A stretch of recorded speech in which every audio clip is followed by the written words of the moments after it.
After a bruising war under the bright lights of Tottenham Hotspur Stadium, George Groves has stepped in with a firm message for Chris Eubank Jr. It's time to walk away from the sport. Not because of a lack of ability or heart, but because Groves believes the 35-year-old has already climbed his mountain. Speaking candidly to Sky Sports, Groves didn't hold back. He pointed out that Eubank Jr., despite securing a gritty and commanding unanimous decision win over Conor Benn, had to spend 2 days in the hospital after. That to Groves isn't just a red flag, it's the final warning. He argued that Eubank's best days are now behind him and that this victory was the perfect note to end on. A fitting finale after years of highs, lows, and battles that pushed his body to the edge. But Eubank Jr. isn't entertaining the idea of retirement, not even close. The talk of calling it quits doesn't seem to faze him. Instead, he's looking toward the future with ambition burning in his chest. His focus is squarely locked on a rematch with Benn, something he feels would bring closure and possibly even more dominance the second time around. And beyond that, he's openly floating the idea of a blockbuster showdown with Canelo Alvarez in 2026, a mega fight that would not only secure his financial legacy, but also give him a shot at glory on the biggest stage imaginable. From Eubank's point of view, this isn't the end of a chapter. This is the start of a new one. If anything, his performance against Benn showed he still has plenty left in the tank. Particularly in the championship rounds, Eubank Jr. poured it on like a man possessed. The numbers back that up. In round 11, he threw a jaw-dropping 109 punches and landed 52 of them. Then, incredibly, he upped the pace in round 12, throwing 122 and landing 57. That kind of volume isn't just impressive for a middleweight, it's outright ridiculous. He swarmed Benn, leaving the younger fighter flailing, nearly forcing a stoppage. The sheer aggression in those final rounds made a powerful statement. Eubank Jr. isn't done yet. In fact, he may have just figured out how to unlock another level in his game, but it wasn't always that dominant. Early in the fight, Benn had his moments, especially in the first 3 rounds. He used his signature right-hand pot shots to catch Eubank Jr. as the older fighter was still settle a rhythm. Benn looked sharp,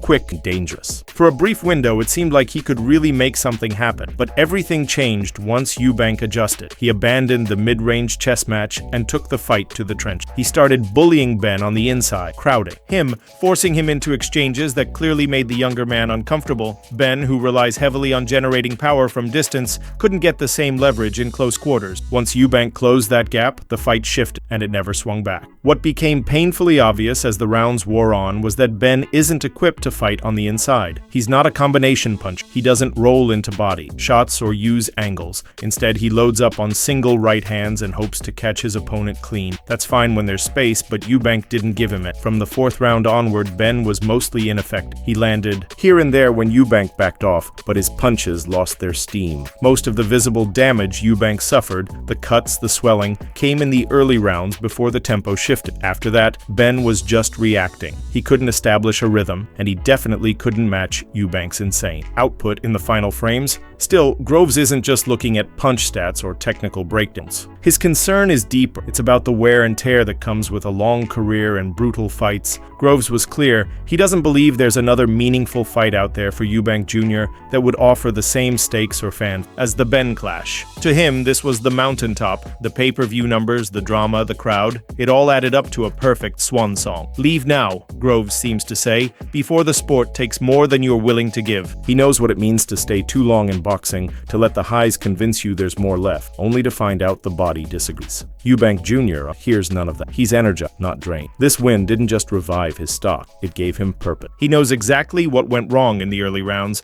and he's convinced he can dominate Benn even more thoroughly in a second go-around. In Eubank's mind, the rematch would be an even easier night. Instead of giving Benn those first 3 rounds to get comfortable, he plans to come out swinging, take the fight to him from the opening bell, and break him down early. That's the blueprint. He's already exposed Benn's inability to fight inside. Why not go one step further and finish the job? Benn, to his credit, hasn't backed down from the idea of a rematch. He wants to prove the loss was a fluke, that he can adjust and rise to the moment. But stylistically, he's at a clear disadvantage. His inability to vary his offense, combined with his reliance on single, long-range shots, makes him vulnerable to a pressure fighter like Eubank, and now that Eubank has already felt his power and knows how to neutralize it, the odds are even steeper the second time around. Promoter Eddie Hearn now finds himself in a difficult spot. As much as a rematch would draw massive attention and dollars, the risk to Benn's long-term trajectory is real. A second loss, especially a more brutal one, could derail his entire rise. That's where the real dilemma sits. On one hand, the rematch would be a guaranteed blockbuster. The drama, the storylines, the grudge, it all sells. But on the other, it's hard to ignore the tactical realities. Eubank Jr. now holds all the cards.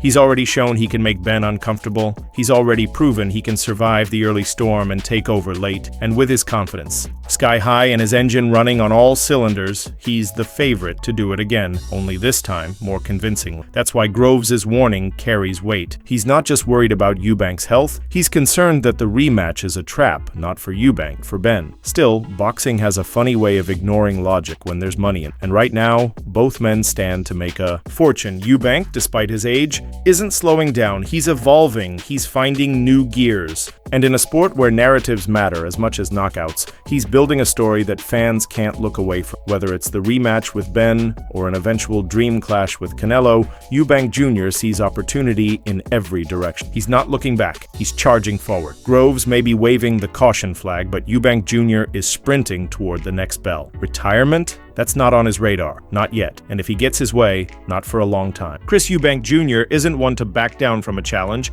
and that's exactly what he sees in the rematch with Conor Benn. Despite Groves' opinion that he's past his prime, Eubank has an undeniable belief in his ability to continue competing at the highest level. The middleweight division is far from short of talent, but the idea of going out on top, having beaten Benn, is an attractive proposition. Yet the fire inside him burns for more. Eubank has always craved big challenges, and facing Benn again, along with the potential for a massive payday, offers exactly that. He thrives off the tension and drama that accompanies a rivalry like this one, and the thought of putting an end to the question of who truly reigns supreme fuels him further. For Eubank, the rematch isn't just another fight. It's the chance to prove his critics wrong and shut down any doubt about his legacy in the sport. The idea of fighting Benn again might seem like it's motivated by pride, but it also comes down to legacy. If Eubank Jr. truly believes that Benn's weaknesses were exposed in their first encounter, particularly his vulnerability to pressure fighting, then a rematch would serve as his opportunity to cement his dominance. The tactical adjustments he made in the latter half of the fight proved he could adapt, and now he knows exactly how to break Benn down. There's something deeply satisfying about proving yourself right, especially when the narrative surrounding your career has been peppered with uncertainty and setbacks. After all, Benn has continually talked about being the future of British boxing, but Eubank Jr. sees himself as a torchbearer of the old guard. The thought of putting that young upstart in his place once and for all must be enticing. For Eubank, a successful rematch doesn't just validate him, it solidifies his place among the best in the division. Of course, there's the ever-present shadow of Canelo Alvarez looming over Eubank Jr.'s future. The idea of a fight with Canelo has been discussed for years, but now it seems more tangible than ever. If he gets through Benn in a rematch, the fight with Canelo could be the one that secures Eubank's financial future and puts him in the conversation for the best middleweight of his generation. The allure of that fight is undeniable. The legacy, the money, the honor of sharing the ring with a modern-day legend. It would undoubtedly be the defining moment of Eubank Jr.'s career, the kind of opportunity most boxers only dream about. But there's a catch. He needs to keep winning. He can't afford to take any backward steps, and that's why this rematch with Benn is so crucial. It's not just about proving he can beat Benn. It's about proving he belongs in the ring with the likes of Canelo and other elite fighters.